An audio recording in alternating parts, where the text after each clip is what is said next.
Today, we are diving into one of the most intense, most vivid stories in the entire Buddhist canon. It's called the Sutra of the Seven Suns, and honestly, it reads like a cosmic disaster movie, just laying out the end of the world in terrifying detail. But this is not just some story about destruction. It's actually this epic warning that has a deeply personal message about our own lives right here and right now. So let's get into it. Let's explore this incredible story and figure out what it's really trying to tell us. So right at the heart of this whole thing is this one single powerful idea. The Buddha tells his followers, look, this is the fundamental law of the universe.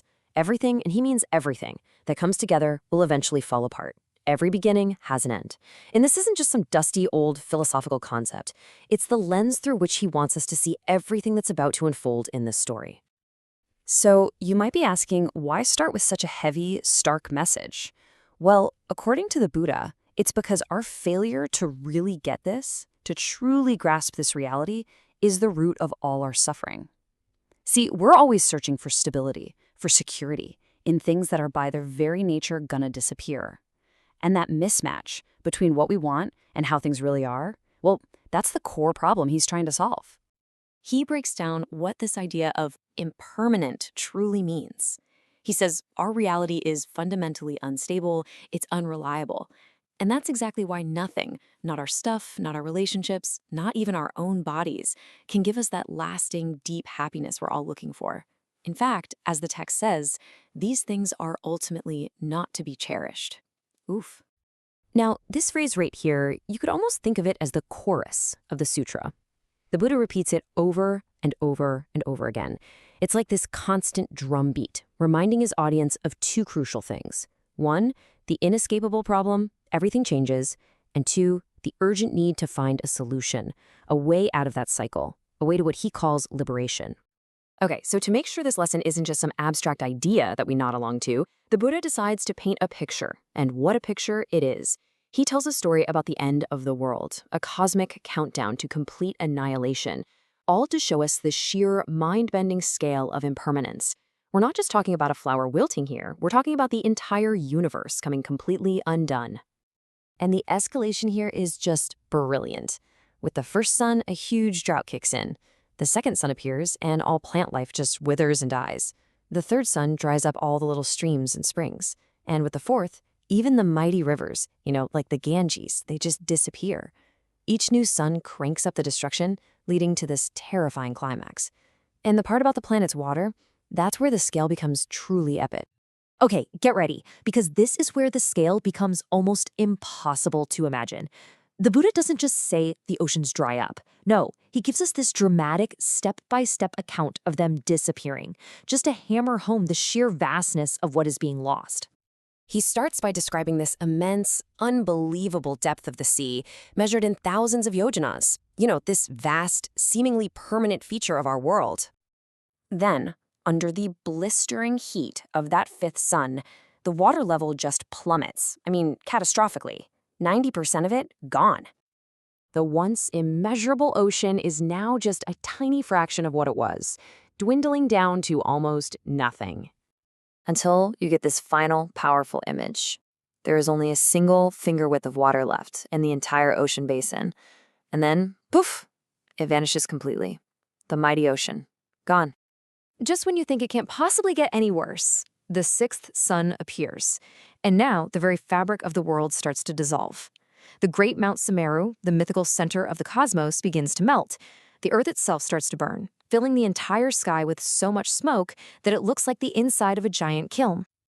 And that brings us to the grand finale, the final cataclysmic event, the appearance of the seventh sun, which triggers what's called the Great Conflagration, the final, all-consuming fire. And listen, this isn't just the earth burning. The fire consumes everything. It races upwards through all the different realms of existence, from our world all the way up to the lower heavens, until the entire cosmos becomes one single terrifying ball of fire. So how does it all end? Well, the sutra uses this absolutely stunning metaphor. After the universe has been devoured by this giant fire, it doesn't just leave behind some charred ruin. It vanishes completely. Just like the flame of an oil lamp when the fuel and the wick are all gone. There's no flame, no smoke, no ash, nothing. It just isn't there anymore. Total annihilation. Okay, so after that incredible, terrifying vision of destruction, you've got to be wondering, what is the point of all this? And this is where the sutra pivots. The story of the 7 sons, turns out that's not the main event. It was just the setup. The real purpose of this whole story is to explain how you can find an escape, a real one, a permanent one. And here's the crucial connection, the big aha moment. The Buddha isn't just talking about escaping a physical fire. He uses the image of a world on fire to point to a much more immediate danger, the internal fires. The fires of greed, hatred, and ignorance that are burning inside us right now, fueling our cycle of suffering. True liberation isn't about saving the body from a fire, it's about extinguishing these flames within our own minds. To really drive this point home, the sutra tells another little story. It says that in a past life, as a teacher named Meticulously, the Buddha foresaw this world-ending fire, and he taught his followers a special meditation that allowed them to be reborn in a high heaven far, far above the flames. But here's the twist. Even up there, in this divine realm, totally safe from the cosmic fire, they weren't truly free. And why not?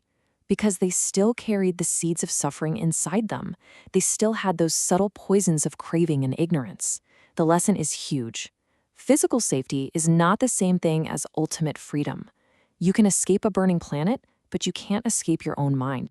And so the Buddha lays out the actual path to freedom, a freedom that can't be reversed. It's this progressive journey of purifying the mind, moving through 4 key stages of awakening. It starts with the stream enterer, who gets that first definitive glimpse of reality.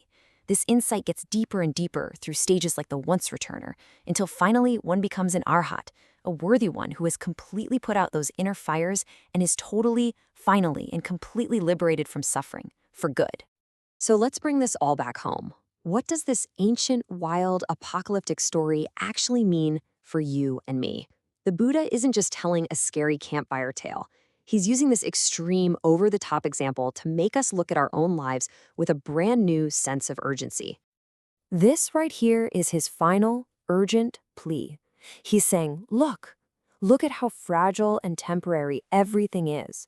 So let go of clinging to things that can't possibly last and start actively, quickly, seeking a more profound and stable kind of happiness. So in the end, this apocalyptic vision, it's not meant to be some literal prophecy that we're all supposed to be scared of. It's a powerful thought experiment. It's a tool designed to shake us out of our everyday complacency and force us to confront the reality of impermanence in a way we just can't ignore. And so the sutra leaves us with this one giant question. If the entire world, the mountains, the oceans, even the heavens themselves, will eventually burn up and disappear without a single trace, then what in our own short lives is truly worth our time, our energy, and our devotion? What truly matters?